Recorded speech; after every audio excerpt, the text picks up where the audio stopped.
Halo Bapak Ibu, saudara-saudari yang terkasih di dalam Yesus Kristus. Apa kabar? Semoga semangat dan semakin diberkati oleh Tuhan dan semakin mantap dalam menyongsong Minggu Suci dan Trihari Suci. Kita sudah masuk pada pertemuan APP yang kelima di minggu yang kelima ini. Satu minggu lagi kita akan memasuki Sabtu Palma, Minggu Palma, Kamis Putih, Jumat Agung, malam Paskah dan Hari Paskah. Semoga selama proses Retret Agung ini kita semakin diberkati dan semoga hati kita semakin diubah untuk semakin berbela rasa dan peduli terhadap sesama.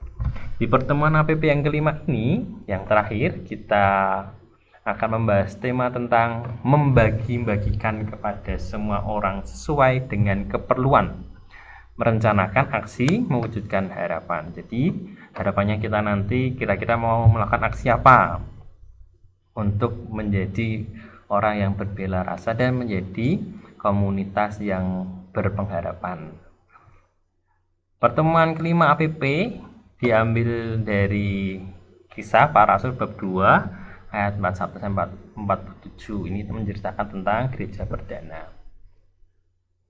Nah, mari Bapak Ibu Saudara sekalian, kita membuat tanda kemenangan kita. Dalam nama Bapa dan Putra dan Roh Kudus. Amin. Tuhan beserta kita sekarang dan selama-lamanya. Bapak Ibu Saudara sekalian yang terkasih, sasaran pertemuan adalah menyadari perutusannya sehingga memiliki kesiapsediaan untuk menjadi perpanjangan tangan kasih Tuhan. Kita harapannya nanti siap sedia dalam perutusan kita. Dimanapun kita berada di tempat kerja kita, maupun di dalam keluarga, maupun di lingkungan rumah kita masing-masing. Yang kedua, mempersiapkan dan merumuskan langkah serta kegiatan pastoral secara tepat guna, tepat waktu, tepat sasaran, dan tepat cara, sehingga semangat bela rasa dapat terwujud dan menjadi berkat bagi banyak orang.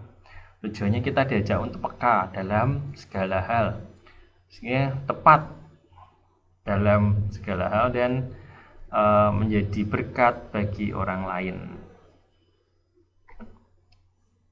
Pengantar, Bapak Ibu Saudara yang terkasih, dalam pertemuan pertama hingga keempat yang lalu, kita telah diajarkan mengenai makna dan tujuan masa Prapaskah. Kita juga telah diajak untuk kembali menyadari semangat yang hendak kita bangun dalam masa Prapaskah ini. Kini pada pertemuan kelima, kita akan merenungkan sekaligus membuat tindakan nyata dalam diri kita masing-masing maupun bersama, sehingga wujud semangat pertobatan selama masa Prapaskah ini, wujud semangat pertobatan menjadi tanda bela rasa kita terhadap siapapun yang menderita dan membutuhkan perhatian. Siapapun kita semua diharapkan tergerak untuk secara nyata mengupayakan aneka cara yang bisa kita lakukan sebagai berkat bagi mereka yang membutuhkan perhatian dan pertolongan kita. Tujuan akhirnya adalah kita melakukan tindakan aksi yang dapat menolong dan menjadi berkat bagi orang yang membutuhkan pertolongan kita. Nah, mari Bapak Ibu Saudara sekalian, kita mempersiapkan hati kita melakukan seruan tobat atas dosa-dosa kecil kita selama 1 minggu ini. Mengawali pertemuan ini, marilah dengan rendah hati kita mengakui kerapuhan kita di hadapan Tuhan dan sesama, ya, dan berharap akan limpah berkat belas kasih-Nya. Berbahagialah orang bila dosanya diampuni. Berbahagialah orang bila dosanya diampuni. Selama aku sembunyikan dosaku, batinku tertekan, dan aku mengeluh sepanjang hari. Berbahagialah orang bila dosanya diampuni. Aku mengakui dosaku di hadapan-Mu, Tuhan, dan kesalahanku tidak kusembunyikan. Berbahagialah orang bila dosanya diampuni. Nasib orang berdosa sengsara belaka, tetapi orang yang percaya kepada Tuhan dilimpahi kasih setia. Berbahagialah orang bila dosanya diampuni.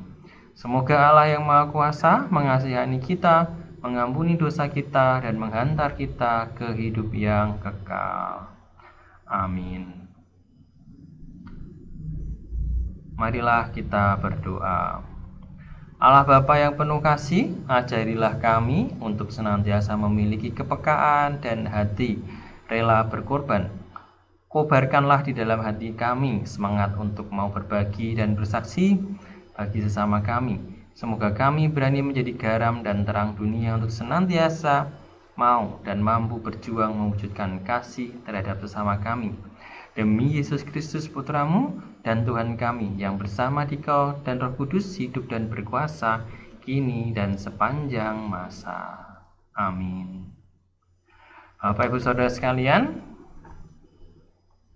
bacaan kitab suci diambil dari Kisah Para Rasul bab 2 ayat 41 sampai 47 dengan judul Cara Hidup Jemaat yang Pertama, di mana gereja mula-mula atau gereja purba. Nah, orang-orang yang menerima perkataannya itu memberi diri dibaptis, dan pada hari itu jumlah mereka bertambah kira-kira 3.000 jiwa.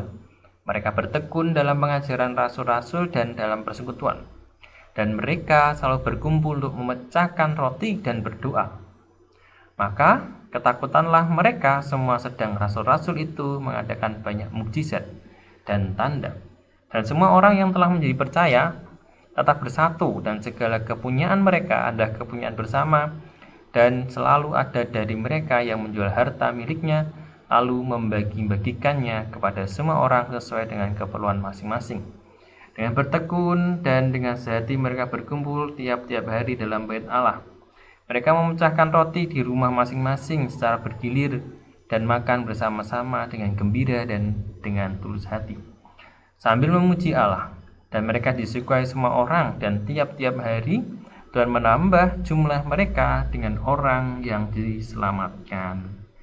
Demikianlah sabda Tuhan.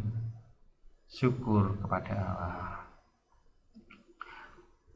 Bapak Ibu Saudara terkasih, pendalaman katekisi kitab suci atau inti dari bacaan tadi adalah: yang pertama, iman terhadap Yesus yang telah bangkit telah memampukan mereka hidup dalam suatu persekutuan yang saling peduli dan berbagi, bertumbuh untuk saling mendukung dan menopang permasalahan-permasalahan hidup yang mereka hadapi. Kita ingatkan kembali, ada komunitas berpengharapan yang menjadi contoh di mana kita yang mengakui bahwa Yesus itu telah bangkit, dan kita akhirnya menjadi komunitas pengharapan bagi siapapun yang ada di sekitar kita. Untuk apa? Untuk membantu, menopang jika ada permasalahan-permasalahan atau kesulitan-kesulitan yang dimiliki oleh sesama kita. Yang kedua, kita diajak untuk menghayati cara hidup pribadi dan bersama, untuk mau peduli dan berbagi sebagai karunia sekaligus kesempatan untuk berkarya bagi Tuhan dan sesama. Jadi, kehadiran kita sebagai manusia, sebagai pribadi, tidak ada yang tidak berguna. Semua punya guna, atau Tuhan selalu memberikan rencana atau memberikan tugas perutusan bagi kita setiap manusia. Untuk apa? Untuk berkarya bagi sesama kita. Saat kita berkarya bagi sesama kita, kita menolong sesama kita juga berkarya untuk Tuhan. Jadi lakukan segala sesuatunya, lakukan hal-hal yang baik, menolong sesama, itu adalah untuk Tuhan. Begitu, niatnya adalah karena aku mencintai Tuhan, aku harus mencintai sesamaku dengan cara membantu sesamaku. Yang ketiga, cara hidup jemaat pertama adalah undangan kemanusiaan, ajakan untuk terlibat, berbela rasa, dan berpengharapan kepada mereka yang berkekurangan. Maka kita yang memiliki kelebihan harus mau berbagi. Begitu. Jangan terlalu pelit, jangan terlalu menggenggam, ini milik umat iman-iman, Ya sekiranya tidak berguna lagi dan itu berguna bagi orang lain, berikan itu. Jika memiliki kelebihan, alangkah baiknya berbagi. Jangan sampai kita kalah ya dengan orang yang tidak memiliki tapi mau berbagi. Seperti ibaratnya kisah janda miskin yang mau berbagi dari kekurangannya. Renungan dan sharing. Nah, ada dua. Yang pertama, bagaimana di tengah masa pandemi ini kita dapat menghadirkan wajah Allah yang penuh kasih dengan semakin mengasihi dan semakin terlibat di tengah masyarakat. Kira-kira apa, bagaimana ya kita dapat menghadirkan wajah Allah yang penuh kasih dengan semakin mengasihi dan semakin terlibat di tengah masyarakat. Kalau menjadi orang Katolik, kita harus lebih banyak melakukan tindakan, tidak hanya sekedar teori saja, tapi tindakan nyata, di mana tindakan itu lebih mengena sebab karena kita akan menjadi contoh dengan tindakan itu. Orang bisa ngomong segampang apapun, gampang kalau ngomong itu gampang banget, tapi yang susah itu tindakannya. Saya juga belajar bahwa saya kalau berbicara harus berhati-hati. Jika saya tidak bisa melakukan itu, saya tidak akan mengajarkan itu. Maka tindakan itu lebih nyata dan lebih mengena, seperti mukjizat. Yesus mengajarkan dengan perumpamaan adalah anggaplah perumpamaan itu adalah teori. Tapi Yesus juga membuat mukjizat. Dan mukjizat itulah yang membuat orang-orang itu takjub dan percaya pada Yesus bahwa Dia adalah Tuhan. Dia adalah Kristus juru selamat. Kalau Yesus tidak memberikan mukjizat, mungkin nggak ada orang yang mengikuti Dia. Tapi karena Yesus memberikan mukjizat, suatu tindakan di mana Dia bisa meyakinkan, ini loh kerajaan Tuhan sudah datang. Di mana Yesus menghadirkan Allah yang penuh kasih, Allah yang berbelas kasih kepada umatnya. Jadi yang terpenting adalah kita mau melakukan aksi apa yang berguna bagi orang lain. Tidak hanya satu agama, tidak hanya orang Katolik saja, tapi siapapun yang kita temui. Karena keselamatan itu berlaku untuk semua orang. Selama orangnya baik, selama orangnya orangnya sangat peduli, ya tolong menolong aja. Toh kita juga diajarkan Yesus, kita tidak hanya menolong orang yang kita cintai saja, musuh pun harus kita doakan, harus kita tolong. Karena apa? Dia juga milik Tuhan. Jadi kita sebagai orang Katolik mau tidak mau harus mau terlibat di tengah masyarakat, berbagi. Karena dari kita terlibat, kita melakukan tindakan yang positif, kita sudah menghadirkan kerajaan Tuhan. Kita sudah melakukan suatu penginjilan secara langsung, yaitu dengan tindakan, bukan sekedar dengan omongan. Penginjilan di sini artinya adalah memberikan kabar sukacita, di mana kita adalah kabar sukacita yang kita bawa. Oh ternyata si A orangnya baik, dia tolong menolong. Kok bisa begitu ya? Kalau dia dimarahin, dia dibenci, tetap dia mau mengasihi. Orang akan lebih peduli, lebih oh iya caranya bagaimana ya. Orang malah tertarik dengan kekatolikan kita daripada sekedar omong ngalor kanan kiri ngalor ngidul begitu ya. Tapi tidak ada tindakan. Ternyata orang Katolik hanya omong doang gitu ya, tidak ada tindakannya. Lebih baik ada tindakannya. Minimal ya berikan senyuman termanis, menanyakan kabar, memberikan motivasi bagi orang sekitar kita. Apa aksi nyata yang bisa kita lakukan untuk menolong sesama yang terdampak COVID? Ini terdampak dari mungkin orangnya kena COVID, terpapar, mungkin ekonominya menurun, berkurang. Ya kalau punya kelebihan, ya mungkin bisa berbagi rezeki.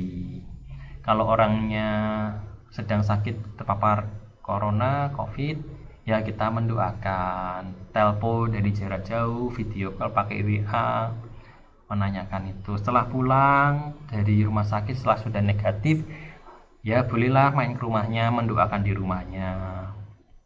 Jadi harus ada pertemuan gitu ya, walaupun tetap prokes sih, tapi harus ada suatu pertemuan di mana kehadiran itu menguatkan daripada sekedar telepon, video call. Tapi kalau bisa hadir, kenapa tidak gitu, saling menguatkan dari kehadiran itu. Yesus pun begitu. Orang-orang baru lega saat Yesus itu datang begitu ya, saat seorang di dalam kisah anaknya seorang pemimpin ibadah yang meninggal, dia memanggil, akhirnya datang, dan di situ dia yakin. Begitu. Anak Yairus juga sama, datang seperti itu. Karena apa? Saat ada perjumpaan, itu adalah sesuatu yang menguatkan. Saat Yesus bangkit dan para murid bingung kok nggak ada, akhirnya Yesus datang di dalam rumah itu. Di situ belum ada Thomas, tapi akhirnya hal yang menguatkan, oh iya, Yesus betul-betul bangkit.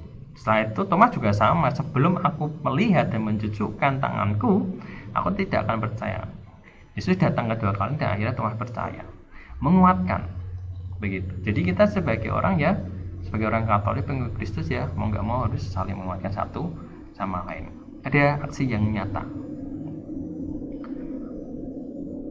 Nah, mari Bapak Ibu, sudah kita lakukan doa umat dan dilanjutkan dengan doa Bapa kami. Tuhan Yesus, terima kasih selama masa Prapaskah telah menemani langkah pertobatan kami. Ajarilah kami untuk selalu bersyukur atas proses pertobatan. Semoga kami semakin menjadi pengikut-Mu yang menjadi garam dan terang bagi sesama. Dan semoga semangat berbagi dan berbela rasa kami tetap ada. Semua ini kami lakukan demi kemuliaan-Mu yang lebih besar. Amin. Bapa kami ada di surga, dimuliakanlah nama-Mu, datanglah kerajaan-Mu, jadilah kehendak-Mu di atas bumi seperti di dalam surga. Berilah kami rezeki pada hari ini, dan ampunilah kesalahan kami, seperti pun kami mengampuni yang bersalah pada kami, dan janganlah masukkan kami dalam pencobaan, tapi bebaskanlah kami dari yang jahat. Amin. Marilah kita berdoa. Allah Bapa yang penuh kasih, kami bersyukur atas berkat dan limpah kasih-Mu. Semoga di masa Prapaskah ini kami dapat lebih sungguh mengusahakan pertobatan diri, agar pantas menyambut karya penebusan-Mu. Bantulah kami untuk senantiasa memiliki kepekaan dan hati rela berkorban, untuk senantiasa mau peduli dan berbagi kepada saudara-saudari kami yang berkekurangan. Ajarilah kami untuk mau dan mampu berbuat nyata, berbagi dan bersaksi bagi sesama kami lewat segala upaya bersama kami. Demi Kristus Tuhan dan pengantara kami yang hidup dan berkuasa, Allah sepanjang segala masa. Amin. Bapak Ibu, sekali lagi saya mengingatkan, mengajak kembali, alangkah baiknya setia dalam proses di masa retret agung ini, berpuasa dan berpantang, menyisihkan hasil berpuasa dan berpantang untuk sesama yang membutuhkan, menyisihkan hasil berpuasa dan berpantang dalam bentuk uang receh 500, 1000, 2000 atau 5000, ataupun dalam bentuk sembako yang dikumpulkan sedikit demi sedikit setiap hari sebagai tindakan nyata berbagi dan berbela rasa dengan sesama yang membutuhkan. Jadilah berkat bagi sesamamu. Bapak Ibu, terima kasih atas supportnya selama ini 5 kali kita pertemuan APP, dan terima kasih pula telah melihat video saya, dan terima kasih pula atas subscribe, like, komennya, dan apapun saya mengucap syukur. Saya tetap mohon berkat, mohon doanya, semoga saya semakin bisa berkarya dimanapun saya berada, dapat membuat video yang berguna, terutama untuk iman Katolik, baik pengetahuan maupun pertemuan-pertemuan tentang iman seperti ini. Sekali lagi saya mohon maaf jika dari pertemuan APP yang pertama sampai kelima ini saya ada salah kata, ada perkataan saya menyinggung, dan penjelasan yang kurang jelas, terlalu cepat ataupun terlalu lama. Bapak Ibu, sekali lagi saya mengucapkan terima kasih sebesar-besarnya.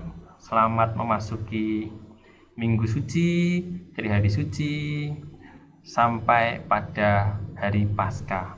Semoga kebangkitan Tuhan kita Yesus Kristus semakin membuat iman kita bertumbuh, dan kita semakin dapat mewartakan kerajaan Allah dengan tindakan nyata kita.